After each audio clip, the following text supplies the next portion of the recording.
Alright, more Caterpillar V12 content. So in this episode we're going to the machine shop. We already brought the engine to the machine shop and they're already done, so in this episode we're just picking it up. So we took the block there. They completely cleaned out the block, and they line bored the crankshaft opening in the block, make sure the block is straight. They checked the crankshaft and the cam. They checked the cam. They put in new cam bearings. They checked the deck. We also took the spacer plates. So some engines have the spacer plates between the block and the head and some don't. This one does, and they said the spacer plates are no good, so we have to get new spacer plates. But other than that, everything checked out, and so everything's ready to go. We did not do the heads because there were better heads to be had. I was able to buy a set of 3412B heads for the same price that it would take to redo these heads. I was able to get some upgraded turbos, so that stuff did not go to the machine shop. Actually, the turbos probably wouldn't need to go anyway. You can put a cartridge in. Everything else is there, and so we're heading to the machine shop right now to go pick it up. Alright, here we go. So we got all the liners out. Man, there's a lot of eggs in this thing. I don't know why something is laying eggs in here. There's a lot of eggs in here. Wasp nest. But the block definitely needs to be cleaned out. So I got it floating in the air now, or hanging in the air. So it's ready to be put in the... What is it? It's a block of rust and clay. Okay, you set out to make a block?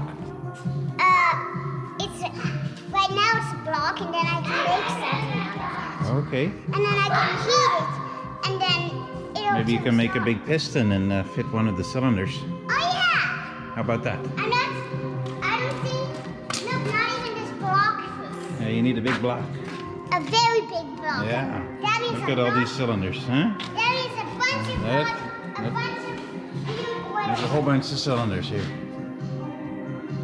Alright, just occurred to me, And to make 12 since the pistons are not reused, I think we need to take all the pins out. Look, Edsel. They have a clip in here. Yeah. You see this clip? Yeah. So think with pliers you can squeeze that together, and then you can take this pin out, Yeah. and then you can separate the piston from the Connecting. connecting rod. Thank you. You're welcome. So I think we should do that, because these are not, you remember the machine shop, they charge you by the hour, so they have to do half an hour to take all these pins out, and that's $50, right? Right. We're on our way to pick up the engine from the machine shop. I got my two boys here with me. This is Edsel. That's Nigel. They're both very sweet and helpful boys. True. That's true, right? Yep. And we're driving down the old country road with our trusty Ford pickup truck. 1986. 1986 Ford F-250. The International Diesel. 420 cubic inches. No turbo, just cubes. And so we already brought the engine to the machine shop, and they already did all the work to it, and everything looked good except that the spacer plates they said were bad.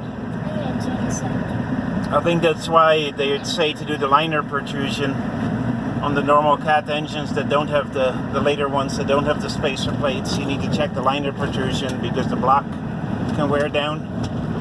And on these older engines, actually they had a spacer plate. So instead of doing machine work on the block,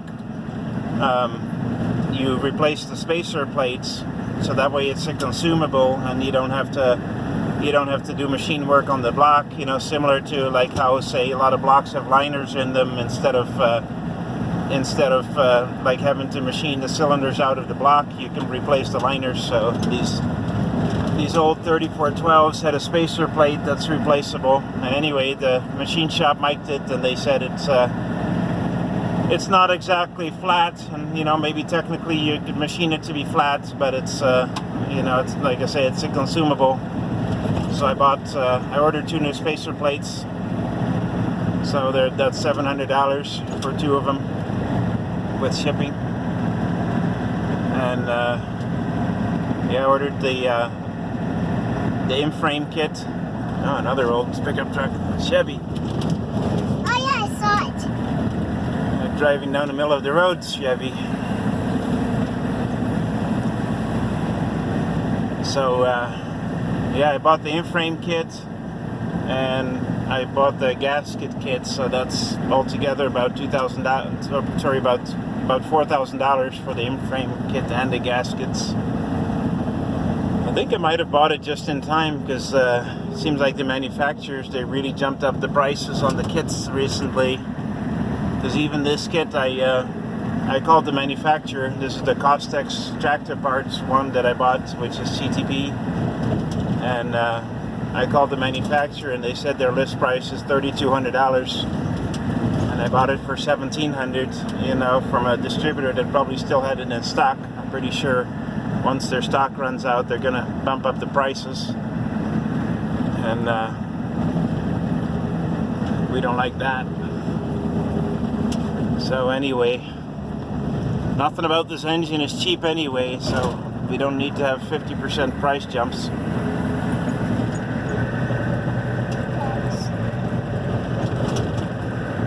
So anyway, we got a bit of a drive ahead of ourselves. Last time it was 128 miles round trip. So It's probably going to be also 120. yeah, I think remember last time we went by the post office yeah, too. So this might be a little less. yeah, although I'm thinking of going to the post office again. I haven't been there for a while. So it could be 128 or it could not. Yeah, can you calculate how many miles that would be total if we do 128 2 times? Let's see. 256. Very good. Got a little math genius here. Edsel is really good with math. Alright, let's see if I can record myself crashing. Okay, no I didn't. Alright. Well, we're on the highway here, so I better put down the phone and focus on driving. Alright, we're almost there. Lots of truck stuff around here. You can tell from the road being one giant speed bump. I'm gonna get my shoes. I just took them off so that I could see what was happening above the window. Perfect. Got my shoes.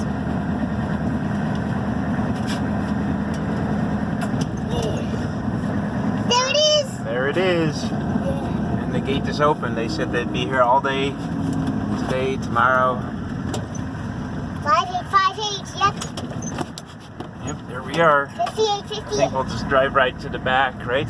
Yeah, 5,858. Yeah. Or 5,858.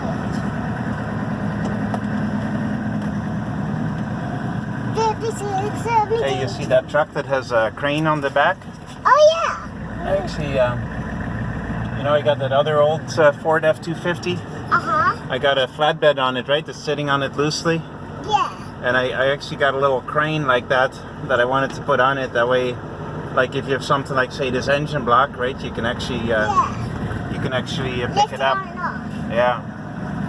Are they just gonna load it on and then we go home? Yeah, I'll talk to them for a little bit.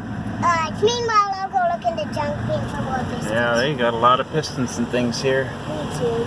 I'll look in the junk bin too. I don't even like A lot of heads. that. I'll show you. Look at all these heads. Oh, wow, that's a lot of heads. Yeah.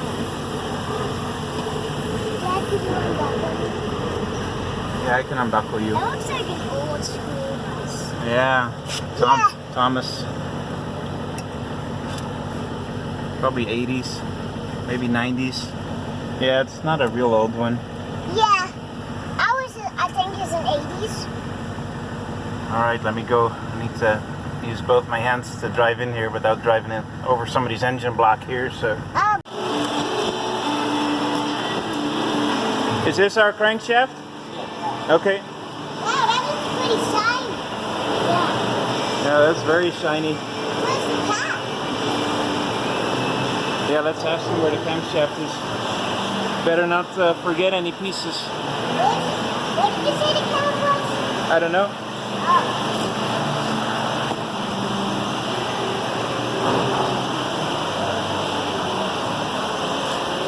He had a box with the pistons, so we can bring those back.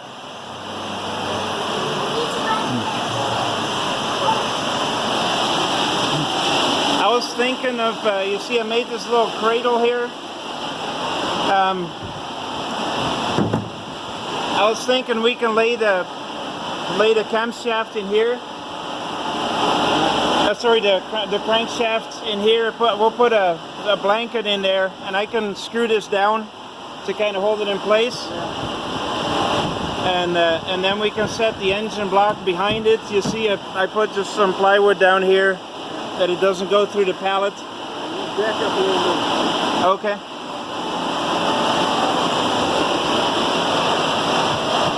Where did Edsel go? Edsel!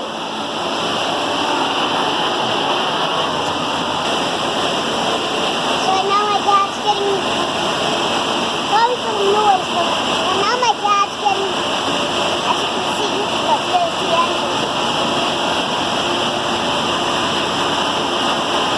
I actually got a piston from it. I'm going to get 6 more.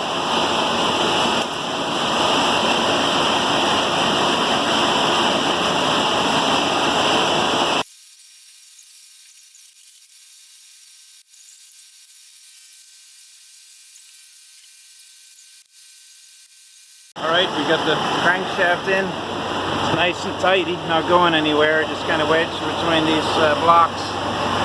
Put this under it just to be sure. Blanket.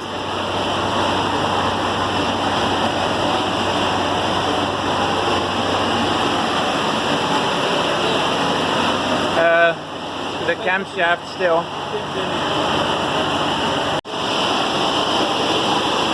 There's the camshaft.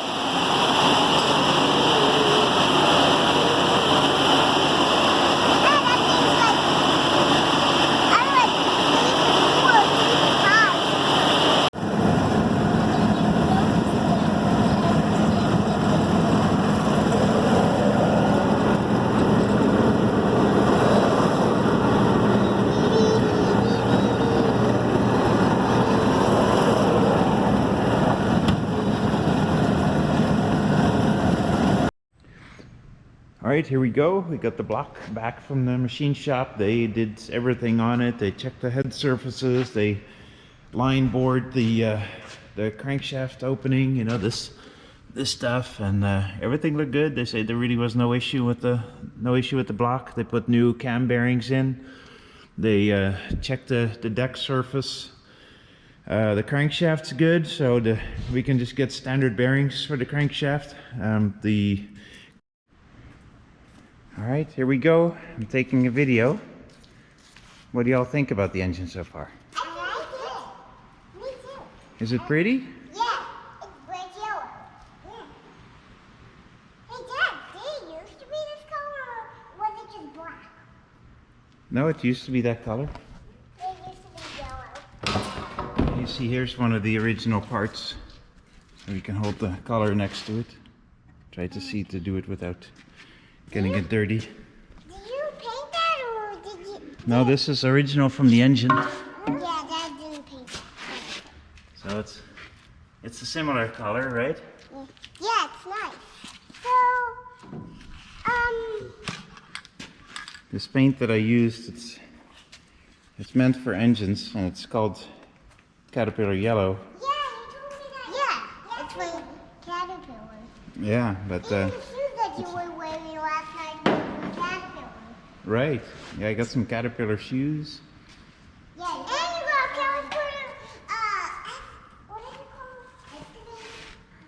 Yeah, the excavator is Caterpillar. I put some WD-40 on the deck surface here, and also the other machine surfaces. I put some WD-40, and on the crankshaft surfaces, and then over here you can see this kind of silvery color. That's lithium grease. So I put a little bit of grease on it. That way it's not going to rust. We don't want it to get rusted before we put it together. So I think it's looking good. I did notice on the crankshaft here, it's got a little, let's see if the camera can focus. It's got some little lines here. Almost looks like some casting imperfections. I can actually hook my nail onto those.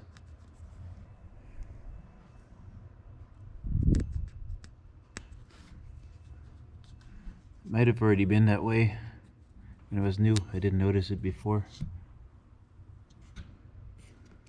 At first I thought there was just a couple of hairs or something, because I got the thing laying in the blanket here, so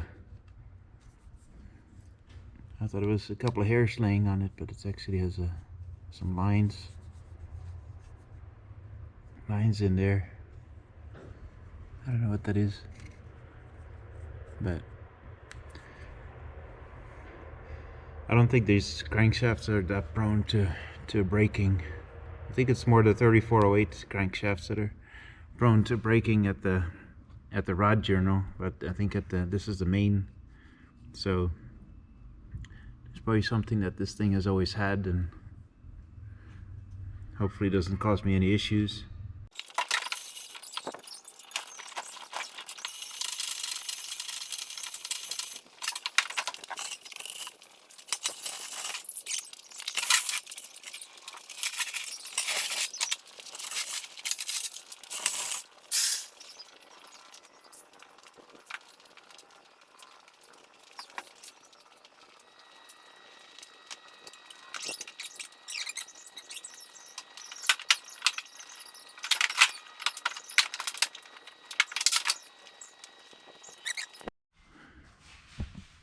Alright, here we go.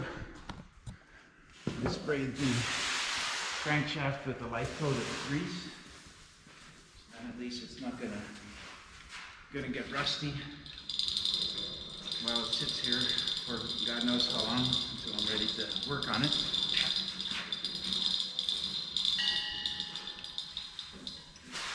I'm sure that if you don't grease it, it'll rust, and if you grease it, it'll get dusty, but at least the dust is something that you can wipe off, right? So I figure it's better for it to get dusty than rusty. So I'm gonna lower it here. I got a blankie. Let's see. Right there. I got a blankie set up here so I can